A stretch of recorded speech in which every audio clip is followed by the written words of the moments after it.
Waalaikumsalam. Apa kabarnya Bapak, sehat? Alhamdulillah sehat. Terima kasih Bapak atas waktunya sudah berkenan meluangkan ini dalam rangka saya di sini melaksanakan tugas demonstrasi kontekstual modul 3.1 pendidikan guru anak, pengambilan keputusan berbasis nilai-nilai kebajikan sebagai pembimbing.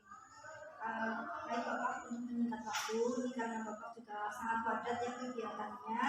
Pertanyaan pertama nih Pak, selama ini bagaimana Bapak dapat mengidentifikasi kasus-kasus yang merupakan dilema etika atau tujuan? Terima kasih pertanyaannya yang jelas. Mengidentifikasi kasus adalah saya dari sudut pandang hukum dan moral. Kalau itu jelas dari sudut pandang hukum, berarti adalah itu benar melawan salah.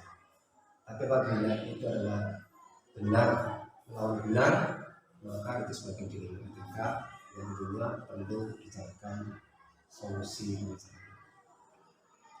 Yang kedua Bapak, selama ini bagaimana Bapak dapat menjalankan pengambilan keputusan terutama kasus-kasus di mana ada dua kepentingan yang sama-sama benar atau sama-sama mengandung nilai kebajikan? Selama ini saya melakukan identifikasi kasus dari berbagai sudut pandang, kemudian menimbang secara matang mana yang paling benar dan dalam mengambil keputusannya itu menguntungkan kedua belah pihak dan tidak merugikan kedua belah pihak. Lalu langkah-langkah atau prosedur seperti apa ini yang biasa Bapak lakukan selama ini dalam mengambil keputusan? Langkah-langkah yang diambil adalah pertama-tama menentukan penyebab masalah kasus tersebut. Kemudian menentukan siapa saja yang terlibat. Selanjutnya adalah menentukan solusi keputusan. Dan yang terakhir sebelum mengambil keputusan adalah menimbang kembali keputusan yang ada diambil tersebut. Jadi tidak langsung ya Pak ya, melalui berbagai proses hukum. Lalu Pak, hal-hal apa saja ini yang selama ini menurut Bapak itu dianggap efektif dalam pengambilan keputusan, terutama tadi untuk kasus yang dilema etika?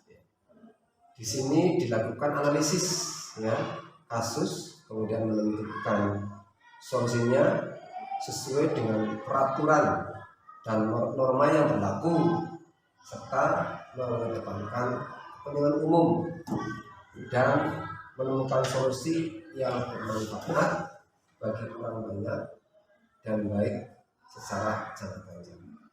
Jadi sekali lagi tidak merugikan dari kedua belah pihak ya Pak. Dan ini Pak, hal-hal apa saja yang menjadi tantangan ini dalam pengambilan keputusan kasus-kasus dilema etika? Yang menjadi tantangan dalam mengambil keputusan kasus ini adalah karena ini adalah kasusnya adalah benar melawan benar, maka disini tantangannya adalah apa? Perlu ada keputusan yang tadi disampaikan tidak merugikan kedua pihak dan harus menguntungkan kedua belah pihak. Apakah Bapak dalam mengambil keputusan ini ada jadwal tertentu dalam menyelesaikannya atau langsung menyelesaikan di tempat begitu saja atau prosedurnya seperti apa ini? Yang kita tahu bahwa kasus itu datang tidak terjadwal, tiba-tiba datang. Makanya apabila itu kasusnya ringan, maka akan langsung bisa diambil keputusan dan tindakan. Tapi kalau kasusnya cukup besar seperti tadi adalah harus diberikan langkah yang bisa depan. Tadi adalah seperti menentukan penyebab masalahnya, siapa yang terlibat, kemudian mencari solusi keputusannya, dan juga menimbang keputusan yang akan diambil. Lalu pertanyaan berikutnya Bapak, adakah seseorang atau faktor-faktor yang dapat membantu Bapak ini mempermudah dalam mengambil keputusan untuk kasus dilema tentunya pasti ya saya tidak bisa mengambil secara pribadi. Tentunya saya mengajak semua warga sekolah, ya, ada stakeholder, wali murid, orang-orang yang mempunyai kedekatan personal, ya, dengan orang yang mengalami masalah tersebut. Jadi banyak yang membantu dalam mencari alternatif solusi. Dan yang terakhir ini Bapak, dari semua hal yang tadi Bapak sampaikan, ini pembelajaran apa yang Bapak bisa petik dari pengalaman Bapak selama ini mengambil keputusan? Terima kasih. Yang jelas dalam hal ini adalah pengalamannya atau hikmahnya adalah lebih bijaksana dalam mengambil atau mengambil sebuah permasalahan untuk dijadikan pertimbangan dalam menentukan solusi yang tepat dan yang terbaik. Demikian. Ya, terima kasih Bapak. Jadi tadi kesimpulannya Bapak dapat memetik pelajaran menjadi lebih bijaksana ya Pak. Jadi tidak terburu-buru dalam mengambil suatu keputusan, pasti ada pertimbangan-pertimbangan yang nanti berbasis bila dibagikan, jadi nanti tidak merugikan semua pihak. Oke Bapak, terima kasih sekali atas waktunya, dan ini jawaban-jawaban dari Bapak juga menambah pengalaman saya untuk kedepannya. Terima kasih sekali lagi Bapak, sukses selalu. Sama-sama. Assalamualaikum. Assalamualaikum Pak. Waalaikumsalam.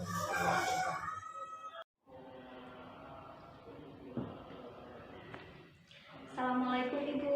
Waalaikumsalam warahmatullahi wabarakatuh. Ya, apa kabar ini Ibu? Sehat? Alhamdulillah sehat.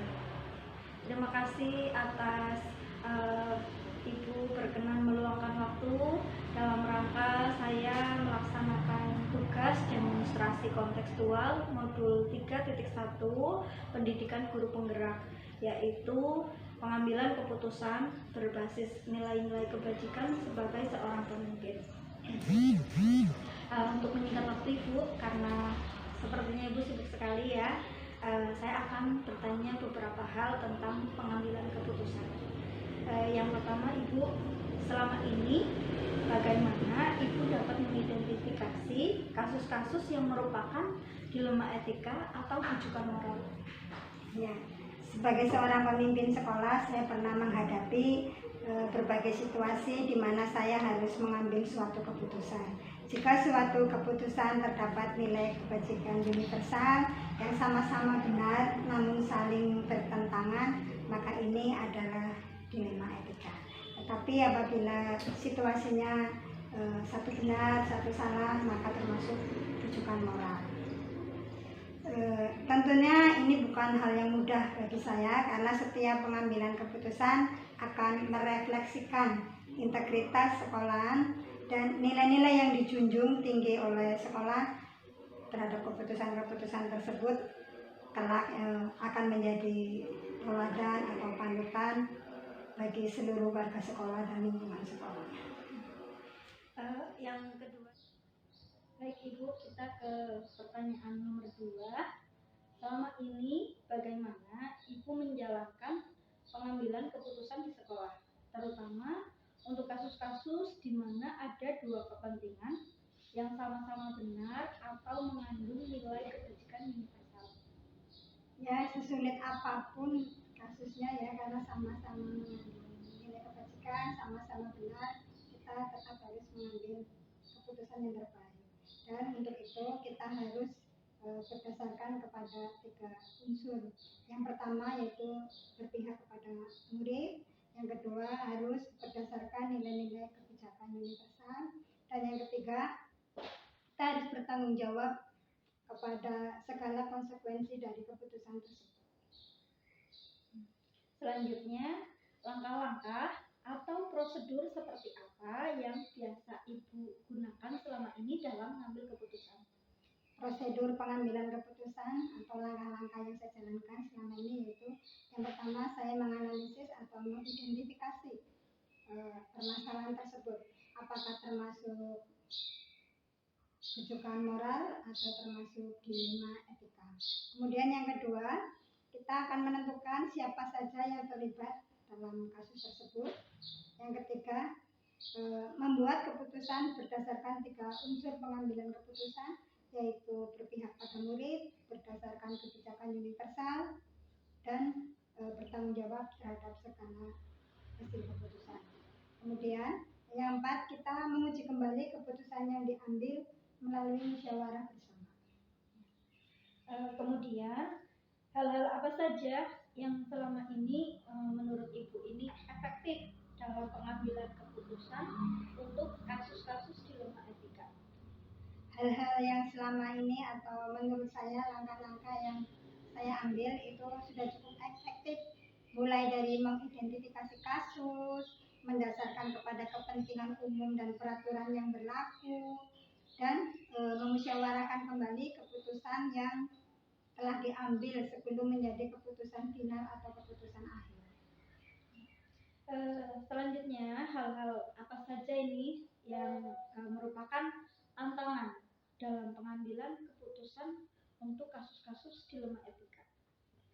Yang menjadi tantangan adalah membuat keputusan yang terbaik dari kasus yang sama-sama mempunyai nilai kebenaran. Misalnya sebagai contoh di sini, contoh dilema etika ketika kita diminta membuat keputusan dalam hal kenaikan kelas. Secara peraturan itu mensyaratkan tidak ada anak yang tinggal kelas, harus naik kelas semua. Tetapi kenyataannya di lapangan ada siswa atau murid yang belum lulus KKN, belum lulus KKTP, tetapi semua harus naik. Di sini ini terdapat rasa kasihan, terus rasa keadilan terhadap murid yang lain. Jadi keduanya benar, namun kita harus membuat keputusan yang terbaik tanpa merugikan siapapun ya. Di sini berarti kan justice versus mercy ya, antara rasa keadilan dan rasa kasihan. Berarti di sini kita sebisa mungkin membuat keputusan yang tidak merugikan orang lain, gitu ya. Selanjutnya, apakah Ibu memiliki sebuah jadwal tertentu atau misalnya ada suatu kasus Ibu langsung memutuskan atau jadwal secara bersama-sama atau bentuk prosedurnya seperti apa Ibu? Dalam mengambil keputusan tidak selalu terjadwal ya, atau membuat jadwal ya. Untuk menyelesaikannya, jika masalahnya itu masalah ringan atau tidak membutuhkan musyawarah, maka saya akan langsung dapat mengambil atau membuat keputusan. Tetapi jika kasus ini skalanya besar, rumit, pelik, membutuhkan pemikiran yang lebih, maka saya akan membuat jadwal, saya akan melakukan prosedur, kemudian pengambilan keputusan yang biasa saya lakukan, dan kita harus berhati-hati sebelum mengambil keputusan tersebut. Harus hati-hati tentunya. Pertanyaan berikutnya, Ibu, adakah seseorang atau faktor-faktor yang selama ini mempermudah atau membantu Ibu dalam pengambilan kasus-kasus dilema etika? Dalam mengambil keputusan dilema etika, kadang saya tidak sendirian. Ya, saya akan melibatkan guru, komite, atau orang tua wali murid, atau bahkan pihak-pihak lain yang bisa memberikan alternatif solusi. Baik Ibu, pertanyaan terakhir dari awal sampai akhir yang telah Ibu sampaikan, pelajaran apa yang dapat Ibu petik dari pengalaman selama ini dalam pengambilan keputusan dilema etika?